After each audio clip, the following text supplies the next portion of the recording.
Hello, Vlad with a new story from my channel of amazing stories from life. Lyra diligently polished the tables, completely immersed in her thoughts. And they were varied, about the past, present, and future. While the past and present were clear as day, the future was shrouded in foggy gloom. It just so happened that Lyra always lived one day at a time. She treasured every minute as if it were her last, and never wasted time. So what's the point of making long-term plans, she supposed, when life is as changeable as the weather outside? What are you thinking about, Medvedeva? The voice of her colleague, Masha, a fellow waitress, interrupted her mental flight. Hey, can you even hear me? Yes, I can hear you, Lyra responded after a pause. So what are you thinking about? The waitress repeated the question. Lyra wiped her wet face and took a swig from a bottle of mineral water. Oh, nothing special, she dismissed, about life. Existential thoughts, so to speak. As the French say, the meaning of existence. Quote. Masha's eyes widened. What? She exclaimed in amazement. Oh, never mind, Lyra laughed. I was just saying, you ask yourself, just in case. Masha spat on the table and began to work with her rag. Still being a smart aleck, she grumbled, huffing and puffing. You've read a lot of books, haven't you? XSHMKZI, The Meaning of Existence. Where are you and what do you do? A waitress. Why do you need all this fuss? Oh, I get it. Masha bit her lip and winked mockingly at her. You're probably thinking of marrying some French guy, huh? She asked mockingly. Look how you speak their language. Oh, I wish I could do that too. Lyra laughed good-naturedly and sank wearily into a chair. The restaurant was just getting ready to open. There were a couple of hours left until evening. Twilight hadn't yet had time to creep over the city, and outside it was brighter than ever. Quote. No, Lyra answered, watching the cars flash by. It's just that I went to university, so I know a thing or two. As for French, when Dad was still alive, there was a woman living next door who was half French. So, I used to go and help her, and at the same time I learned the language. And already in the orphanage, I learned German, Italian, and even Greek. What, are you from the orphanage or something? Masha gasped. And what happened to your parents? Lyra didn't like to remember her past life, much less talk about it with anyone. But Masha was the first to express an interest in her personality, and Lyra, after a pause, decided to share. Quote. Well, yes, I lived in an orphanage until I was 18, she shrugged. I thought someone would take me in, but they never did. Few of us were so lucky. Only 2 girls were taken into families that I remember, Vika and Natasha. But it wasn't exactly bad at the orphanage. They fed me, clothed me, and gave me shoes. There wasn't much entertainment though. A TV and a playroom with old toys. Oh, and a library and a gym. And I got there at 11 o'clock. Dad was an operative. He went to take down some bandits and got shot. And I don't remember Mom at all. Dad said she died when I was only 2. Then there was Aunt Nastia, stepmother, but she also got sick and couldn't be hers. Masha winced sourly and pushed back the hair that had fallen over her face. An operative, of course, quote, she chuckled. They shot him. Oh, I think your dad was an alcoholic and froze to death somewhere on the street. You're telling fairy tales here. Quote. Lyra, unable to restrain herself, jumped up to Masha and punched her as hard as she could. A serious fight ensued. The girls fell to the floor, clutching each other's hair, and thrashed so hard that the windows shook. Lyra split her attacker's lip and bit her ear. And Masha, howling in pain, tore out a huge clump of her hair. The administrator, a thin and perpetually angry woman with large glasses, immediately came running at the noise. Nina Sergeyevna grabbed a wet rag from the table and began to pull it off the brawlers. "What are you doing here?" she screamed, raining blows on the girls. "Are you crazy? Stop it right now. This isn't a restaurant, it's a madhouse. Definitely a madhouse. One drunk is screaming a song at the top of his lungs, the others are ready to kill each other. Will you please stop it?" Quote. The girls, ashamed of their inappropriate behavior, ended the brawl and began to tidy themselves up. Masha wiped her split lip, and Lyra hit a bald spot with nearby strands of hair. "Medvedeva, quickly, to the boss. He wants to see you," the administrator yelled at Lyra. Briskly, like a waltz. Lyra straightened her wrinkled blouse and headed upstairs, wondering what the boss wanted from her. But was he really calling her about a fight? Oh, and they'll both get it from the bark on Shotvich. Lyra nearly went deaf as soon as she entered the boss's office. On the sofa by the wall, reclining and bawling, was the child's drunken man, whom she recognized as Nikolai, the restaurant owner's son. He, waving his arms and crossing his legs, was wailing such monstrous trills over a cracked voice that it seemed the walls would collapse from the terrifying vibration. "Ah, Valeria, please come in," Karina Shotvich exclaimed, half rising from his chair. "Sit down and have some tea." Lyra sat down opposite him and held her breath. "Shut up already." Karina Shotvich turned his attention to Nikolai. "I can't listen anymore, my stomach hurts from your songs." Quote. Nikolai muttered something incoherent and rolled over onto his side. "Hey, you naughty boy," Karina Shotovich said with annoyance, clutching his gray head. "I've given him everything, a house, a car, I helped him with his business, live and be happy, and he drinks like a dog, plays cards, doesn't want to get married. By the time I was his age, I already had 5 children. That's what kind of young people we have now." Quote. He threw a crumpled piece of paper at Nikolai and smiled at Lyra. "Can you drive, my dear?" he asked curtly. "I can," Lyra nodded. "What?" Karina Shotovich pushed a plate of sweets and a mug of tea toward her, motioning for her to indulge herself. "We need to take this fool home," he explained, waving his hand toward Kolya. "He can't just lie here, he'll scare away all the guests. Please take him home, and I'll give you 2 days off, no, 3 days off. I keep my word, you know that." Quote. Lyra nodded in agreement. Although her boss's latest statement was more than unfounded. She didn't know Karen Shotovich or anyone else from the Lastochka restaurant team at all, having only worked there for a couple of months. But she also had no complaints about her management. She received her salary on time. It was a decent amount, and the establishment itself seemed quite nice and cozy. "Here, take this," Karen Shotovich said, handing over the keys to his car. "He lives nearby. I'm so grateful to you. Listen, so grateful. I remember the good times." Quote. He shouted to 2 security guards hanging around and gave them an order. "Maxim, Vidya, carry this body to the car and put it in the trunk. Give it a good shake." Quote. The guards dragged out a struggling Nikolai, and Lyra reluctantly followed them. "Just not in the trunk," she shouted at Maxim and Victor, who took the boss's orders literally.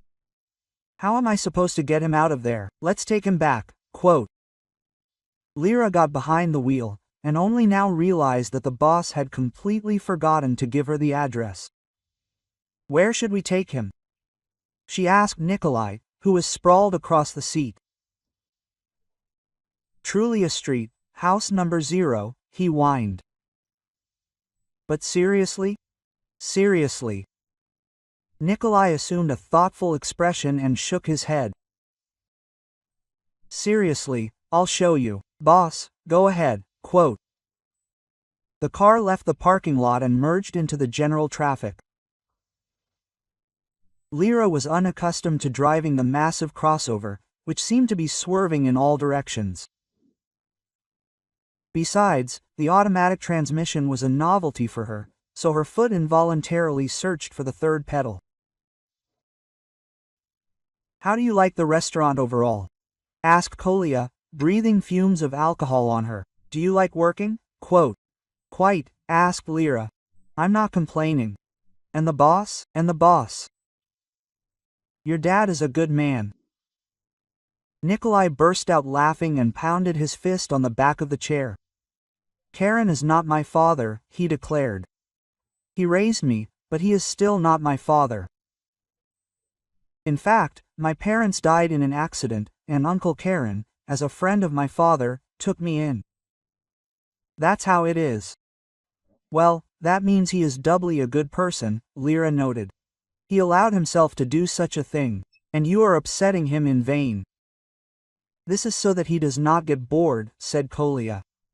"He still doesn't get around to it. He wants to marry me, and I don't like anyone. Unless..." He suddenly leaned forward, and his hands crawled onto Lyra like huge ice spiders. Out of anger and shame, she let go of the steering wheel for a moment, turned around and hit him in the head with her elbow. This short moment was enough for the car to fly straight into the oncoming lane. A deafening roar of the horn of a huge truck was heard, and the girl only miraculously steered back. The whole incident instantly drove the drunk out of her Nikolai's head. A strong attack of nausea twisted his stomach. Quote. "Sorry," he croaked, wiping his lips. "And thank you. You saved our lives." "Me, that idiot." Lyra decided to remain silent. The rest of the way, Nikolai did not speak to her again until they got home. When the bulk of another new building appeared ahead, he announced that he was already there and cheerfully jumped out of the car. Quote. "Well, thanks again," he smiled, wrapping himself in his coat. "See you soon." "See you soon," Lyra muttered, reversing. 2 days later, in the evening, when she was getting ready for work, she was seriously startled by a sudden doorbell. A young flower delivery man handed her a huge bouquet with a card stuck into it. Quote. "To the most handsome driver," Lyra read with a smile. She admired the flowers for a while, then stuck them in water and ran to the restaurant. Quote. "What, you came here?" asked Masha, who was bored behind the counter. "The boss said you had the weekend off. I'm worried about you." "You wanted to, so you came," Lyra snapped, putting on her uniform. "Yours? What business is it of yours?" Quote. Masha's face suddenly transformed. A radiant smile played on it, and stars lit up in her eyes. "Well, don't be angry, Lyra," she said guiltily, looking ingratiatingly at her colleague. "Sorry, I said nonsense about your father. I don't even know what came over me. Parents, they are sacred things." And Masha extended her dark hand to her and froze in anticipation. "Okay, you forgive me too," Lyra smiled unexpectedly. Quote. "I shouldn't have attacked you with my fists. I'm such a fool." "Yes." She grabbed Masha's hand, pulled her towards her and hugged her tightly. "We're both fools," Masha roared, burying her face in her shoulder. Quote. "Oh, Lerka. Girls, let's be quiet, huh?" the omnipresent Nina Sergeyevna intervened. Your hubbub is keeping Karino Shotovich from concentrating. The girls looked at each other and burst out laughing in unison. Well, they're not letting us make peace properly, or even fight, Lyra sighed. As usual, Masha supported her. By the way, Nikolai was asking for you here. All sweaty, hobbled, his eyes shining, he nearly knocked her off her feet. What does he want? Quote. Lyra just shrugged. How was she supposed to know what he wanted? But just the mention of his name sent a pleasant warmth spreading through her body, and it was as if millions of little tender wings were fluttering in her stomach.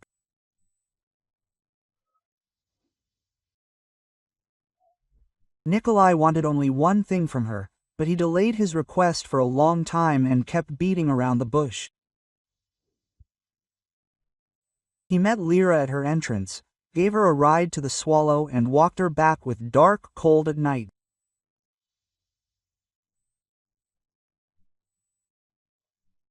They would stand for a long time on the old high bridge over the river cutting the city in half and watch the multitude of multicolored ribbons left by loving couples flutter in the wind in the light of the lanterns.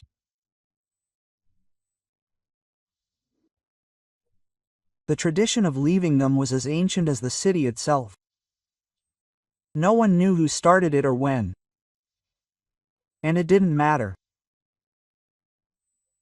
Now the ancient bridge with its intricate wrought iron railings was practically the city's main attraction.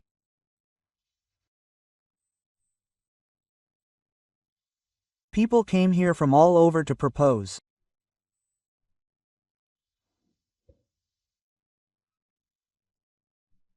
Once, on a clear and starry night, Nikolai also tied his ribbon on the iron pond, and it fluttered in the silvery air.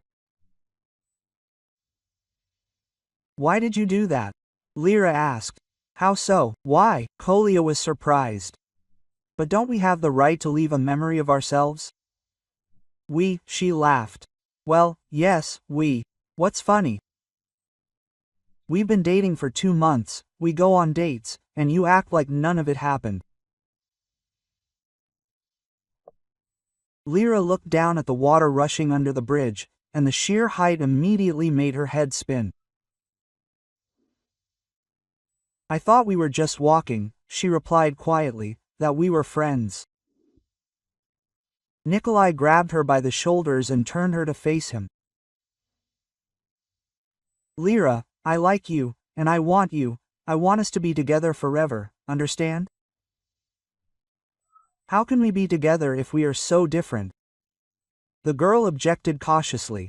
What can you expect from me? I'm a simple waitress. You come from a wealthy family. You have your own business and everything. What are you going to tell your friends, your family? To hell with them, Nikolai growled through his teeth. That I can't choose who I love, what do I care about any of them? Lyra felt tears running down her cheeks. She wiped them with her sleeve and turned away. Kolya took her hand and led her to the car. The night was already ending. Its magic was about to lose its power. Nikolai hurried as fast as he could. I hope that Dawn will hold off a little today for him, for Lyra, for their love. Lyra, I need to have a serious talk with you. Masha's face was clouded with worry, which immediately infected her. Lyra had never seen her friend like this. Usually, she treated both joys and sorrows with equal indifference. And Lyra, obediently following her, found herself in a small utility room, where no one could overhear them. Quote, Look what I have, Masha said, pulling her phone out of her pocket. It's your Kolya, messing with your head. I saw through him right away. Only I had nothing else to say except, home. And now look. Lena glanced at the screen and went cold. The photo showed Kolya with some blonde. They were smiling sweetly at each other and holding hands. The other shot was even worse. In it, Nikolai and the blonde were locked in such a tender embrace that she wanted to snatch the phone from Masha's trembling hands and slam it against the wall. Quote, "Enough," Lyra interrupted the unpleasant demonstration. "Put it away." "Well, are you convinced?" her friend declared solemnly, turning off the screen. "You're just another toy for him. That's all." She dreamed of heavenly pretzels. Love, a wedding, ribbons on the bridge. Look at him, such a cutie, all in fur. Lyra tore her scarf from her head and dabbed her sweaty face with it. Quote, "And they're not embarrassed," Masha continued, waving her arms. "Right outside the restaurant, in full view of everyone. What bastards."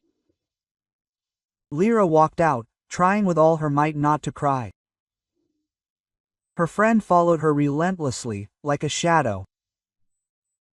She cursed Nikolai and his unknown mistress under every possible name. Quote, "Sorry, Masha," Lyra couldn't resist, pushing Nazoilva's friend away. "Well, it's none of your business. I'll figure it out myself." "Okay, we'll figure it out." "Well, yeah, it's your business," she snorted resentfully. "Sort it out. I actually wanted the best." Lyra, tired, sank into a chair and covered her face with her hands. The butterflies in her stomach were replaced by snakes. They stung from the inside, trying to get to the very heart. Lyra was waiting for Kolya on the bridge and tore ribbons from the railing, faded by the sun and countless rains. They broke out of her hands and flew somewhere into the foggy distance, like birds freed from captivity. Lyra followed them with a look full of longing, licking salty tears from her lips. Nikolai, coming up from behind, put his hand on her shoulder, and the girl immediately threw it off. Quote, "Well, are you going to tell me fairy tales about love again?" Lyra asked, not taking her eyes off the horizon. "About you and me, about how you can't live without me. What are you talking about?" Kolya didn't understand. "I know everything," Lyra squeezed out with disgust. "I saw everything. She is beautiful. I wonder what your number is. 5th, 10th, or maybe 550. She looked him straight in the face with a proud sneer and strode across the snow-covered bridge. "At least let me explain, okay?" Nikolai shouted, unable to move. "I'm leaving soon and I want you to come with me. I'm selling everything here." Quote, "Lurda, wait." She didn't stop, and soon her figure disappeared into the thick snowfall that covered the entire city. And Nikolai just stood on the bridge, clutching the railing with frozen fingers. He looked at the ribbon fluttering in the wind, his and Lyra's ribbon. She had avoided Kolya for a long time and even considered quitting. But Karen Shadovich persuaded her to stay. Lyra was afraid that Nikolai would get into trouble because of her, and so she kept everything a secret. Although she was afraid that the talkative Masha would sooner or later spill the beans like a magpie. Kolya hadn't shown up at the Lastotchka either.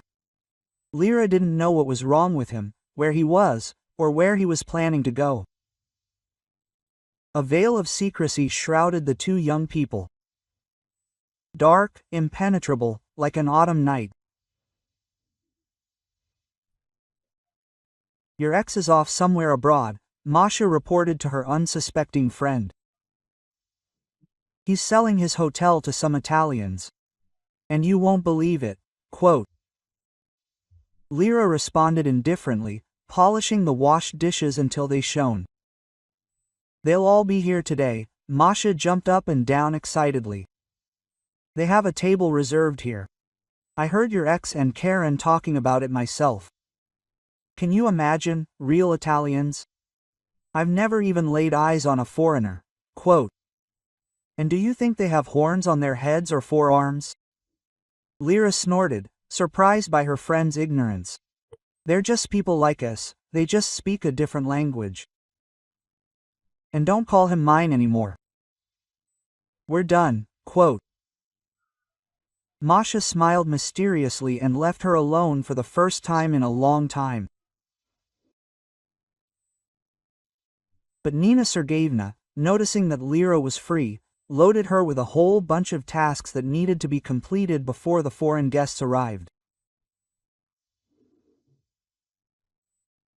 The Italians arrived early, even before Nikolai appeared, and sat down at their table, smiling and repeating their apologies. Nina Sergeyevna told Lyra to bring them the best meals, not forgetting to remind her that the restaurant would cover all expenses. Lyra placed the food and a bottle of wine in front of them, and then returned to the counter, hunched over a magazine. Finally, Nikolai appeared in the room. He hastily brushed the snow off his sheepskin coat and headed toward the guests. Conversation immediately began. Kolya waved his arms, praising his hotel with a monstrous accent, while his listeners nodded sedately and glanced at their phones, never missing the opportunity to stuff their faces.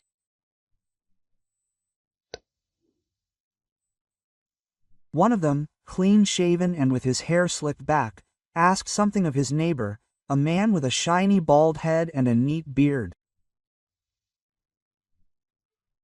He loudly burst into laughter, and Lyra, like lightning, leapt from behind the counter and was at the table in a flash. She grabbed one of the glasses and poured its contents straight onto the bearded man's snow-white suit. "What are you doing?" he shouted, covering the huge crimson stain with his hands. "Are you crazy? Do you even know how much that suit costs?" Quote. "Your Russian is impeccable," Lyra smiled calmly, looking Baridaci straight in the eye, unlike his Italian. "Or maybe you're not Italian at all." Nikolai, jumping to his feet, stared in surprise at the oncoming guests. "Italians," the man with the slick back hair said, his teeth chattering. "We're Italians." "Doesn't look it," Kolya shook his head. "If you guys are Italian, then I'm the Emperor of Japan." "Who are you anyway?" "Fraudsters," Lyra answered for them. "They wanted to rip you off. That bald guy told his friend you were an idiot and that their lawyer would make everything look good, apparently for them. And you'll be left holding the bag." Quote. Nikolai, letting out a battle cry, grabbed both impostors by the collar and dragged them toward the exit. The Italians resisted, pushing him in the side, but in the end they still ended up outside. Their expensive coats and leather gloves flew after them. "Freaks!" Nikolai roared, returning. "You can't trust anyone." Lyra looked at him contemptuously and retreated to a corner. Kolya suddenly fell silent, rushed to her, and fell to his knees.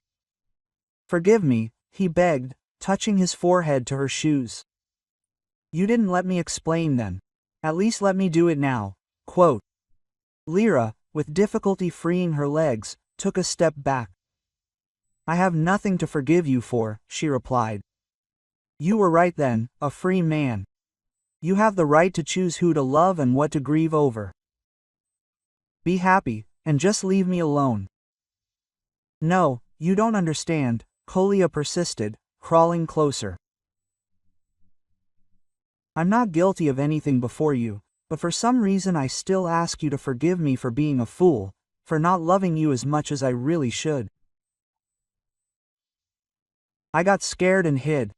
Forgive me." Quote. His passionate speech was interrupted by the sudden creak of the door. Lyra looked up and saw that the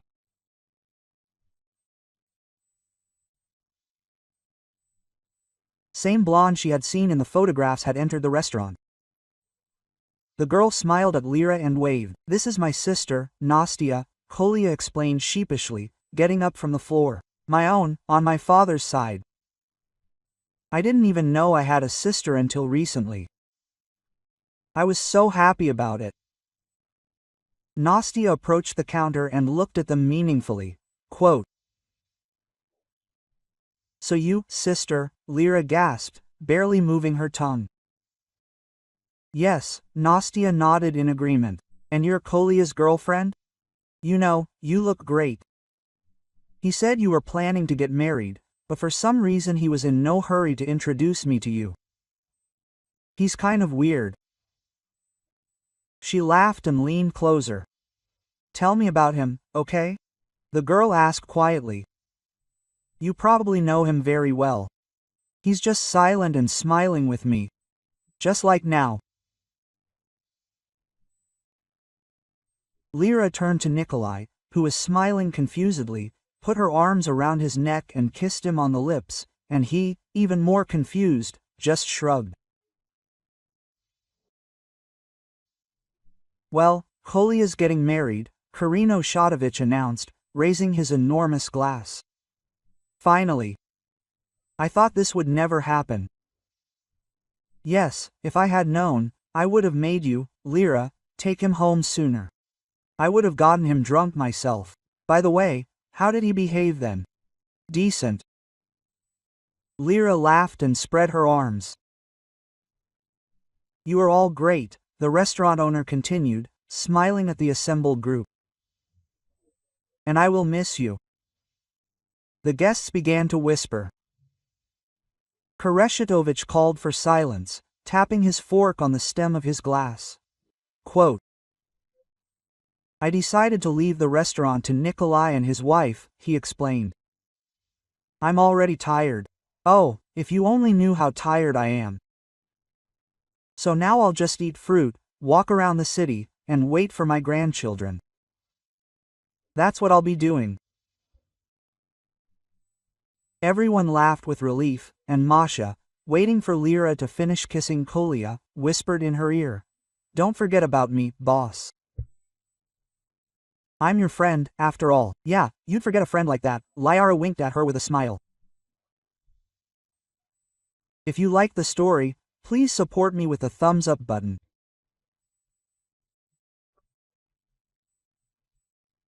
It's just one action for you, but it means a lot to me. Thank you.